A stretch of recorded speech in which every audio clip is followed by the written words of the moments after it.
In the last couple of days, there has been quite a number of conversations around the increase in the immigration health surcharge, popularly known as the IHS fee, in the UK for people on different pre-settlement visa categories. Of course, that ranges from students down to those who are currently on the skilled worker visa or global talent visa. Now, this increase is really a major concern, especially for those who have got families here in the United Kingdom, and it means that the cost of getting your visas is going to increase drastically, and there's been a lot of confusion on what exactly is being planned in relation to this increase, which I'll be sharing with you guys in this video. And I'll also be talking about the current state of the health and care visa in the UK at the moment, especially for those who are looking at applying for the health and care visa through the healthcare assistant jobs in the UK this year 2024. So if this all sounds like something you'd like to know more about, don't go anywhere, keep watching to the end. And if you're coming across my channel for the first time, do hit the subscribe button to join the amazing growing family. And my returning subscribers, thank you guys for being here. I really do appreciate you guys. So without further ado, let's get right into the video. Many of you already know the UK government have decided to increase the IHS fee from the usual £624 per annum to £1,035 per year. And basically, this policy is the government's way of raising funds. They're looking at raising billions of pounds through the IHS fee, in the coming year. And basically, this whole idea is to, make people who are coming to the UK under the student visa or the skilled worker visa, or those who are trying to renew their visa, to pay a substantial amount to be able to have access to the UK healthcare system, which is not a bad idea, to be honest, because the truth is people are actually enjoying this IHS fee. Quite a number of people have been getting lots of benefits from this IHS fee now, and this is expected to take effect on the 16th of January 2024. Now, if you read through the Home Office website, the surcharge rate has increased from £200 per year originally to £624 now. So it used to be £200, and there's a draft legislation to increase this to £1,035 per year, and it's before the Parliament and will require positive approval by each house. Assuming parliamentary approval, the changes would come into force on 16th January 2024 or 21 days after the measure is finalized, whichever is later. Now, the thing is, they're looking at putting it into a vote in the House of Parliament, and this was supposed to have, been held on the 10th of January. Today is 12th of January as the time I'm making this video, and we haven't really gotten, it's not been made public yet on what the result of this vote is, basically. So at the moment, we still don't know if it's going to be, if it's going to be finalized, if it has been finalized or not. However, if it's eventually finalized, it's only going to take effect 21 days after. It means that the earliest time this can take effect is actually 31st of January 2024.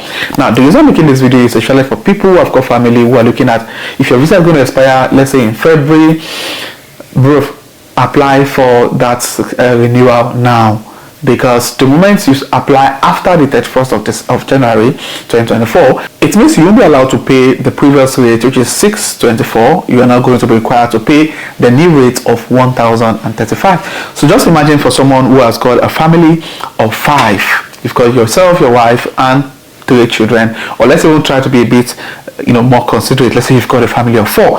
So it means that if you are getting an IHS, if you're paying for an IHS, let's say you got a skilled worker visa, it means for a family of 5, you're just going to do the math basically and get to see how much you're going to be required to pay for the IHS fee, because it shows how it's going to really be difficult for people. So even if you get a job, it's not enough to get a job. You need to also have the finances to be able to fund that particular visa. So let's say, for instance, you got a job for let's say for a family of 4 skilled worker visa, you pay £1,035. Let's say you got a 3 years visa, that's times 3.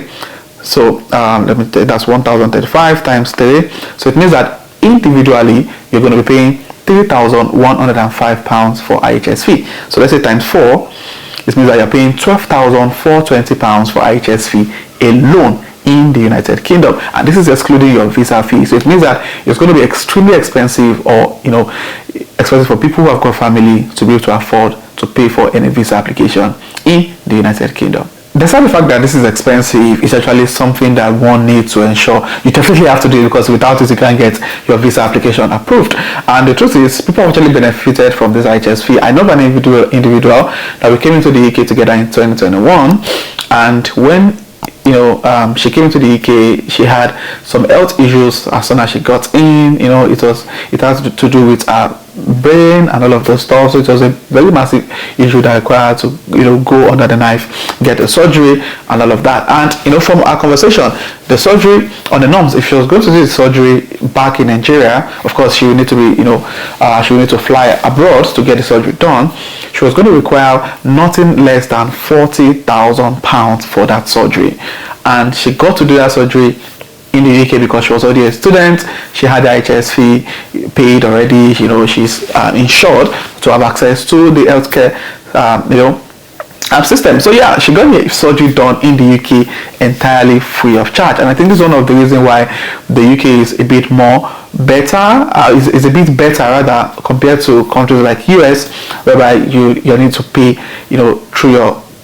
through your entire savings to get access to the healthcare system over there. Yeah, so the IHS fee is a good thing. It helps ensure you to have access to NHS services. However, it's really quite on the high side at the moment, especially for those who have got family. So the only way to avoid the IHS fee is to get a job in the healthcare sector, and getting a job in the healthcare sector is a bit challenging at the moment, not because the jobs are not there, but because so many agencies or so many care homes are getting people into the UK with no job opportunities. So that's why I'm going to share with you guys that whenever you're trying to get a job in the healthcare sector here in the UK, make sure you check. And for those who have been following the trend of changes in relation to UK immigration, if you're getting a job as an healthcare assistant or a carer in the UK, your organization must be registered with the CQC. Now the question is, how do you know if you get like an offer with the company, before you go ahead with any financial commitment or any application, make sure you go through the CQC website, whereby you put in the care home's name and confirm if they are duly registered with the CQC, because you don't want to go through the process of registering, doing the whole job application, and only for you to apply for a visa and you get rejected. So the healthcare visa is the only way you can actually save money on IHS fee. However, if you've got family, you actually can apply for the health and care visa, because your partner and your children, your dependent basically, won't be able to join you on that visa. So it's really dicey. So if you've got a family and you're planning to move to the UK, there's no way you're going to avoid the IHS fee. Anyway, that's current situation in relation to UK immigration and visa categories. If you find this video useful, so click on the like button. If you have any question, please state in the comment section. And if you're coming across the channel for the first time, do hit the subscribe button to join the amazing growing family. And my returning subscribers, thank you guys for being here. I really do appreciate you guys. So this will be the end of this video, and I'll see you guys in my next video. Thank you.